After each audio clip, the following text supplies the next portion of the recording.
Hola a todos, bienvenidos a un nuevo video. El día de hoy les voy a enseñar una página donde van a poder encontrar recursos como efectos de sonidos, memes, entre otras cosas, para que lo puedan utilizar totalmente gratis. Bueno, lo que vamos a hacer es irnos a nuestro navegador de preferencia, en este caso el mío es Microsoft Edge.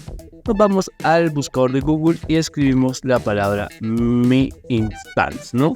Le estoy aquí. Después también lo voy a dejar el link en la caja de comentarios para que puedan acceder bien, ¿no? Miren, simplemente escriben esto y se van a la primera opción.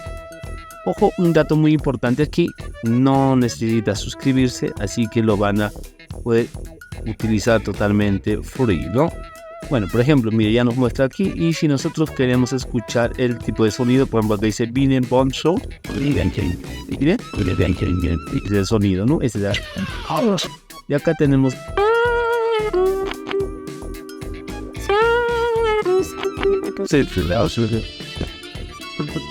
Man, no, ain't no party like a Diddy.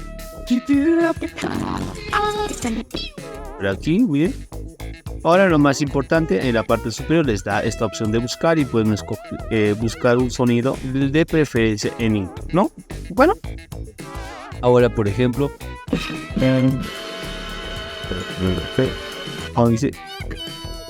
y bueno, entre otras cosas, ¿no? Bueno, por ejemplo, si queremos descargar este que dice, ¿no? Instagram Tune, ¿cómo lo hacemos? Simplemente lo vamos aquí donde dice, donde está su texto, le dan a esta opción y les va a aparecer otra ventana, ¿no? Acá dice Instagram to memes, ¿no?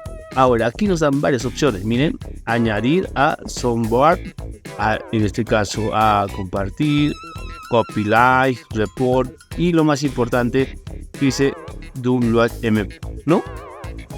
Bueno, le damos a esta opción que a mí me dice dónde deseo descargar este sonido, ¿no? Yo le voy a guardar como y le voy a decir a ver que sea en el escritorio y le voy en guardar.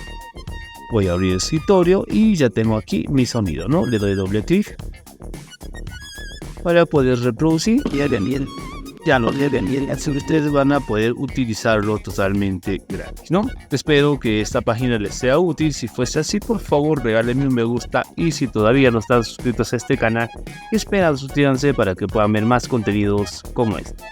Mi nombre es Richard Pérez y me despido hasta un nuevo video. Hasta la próxima.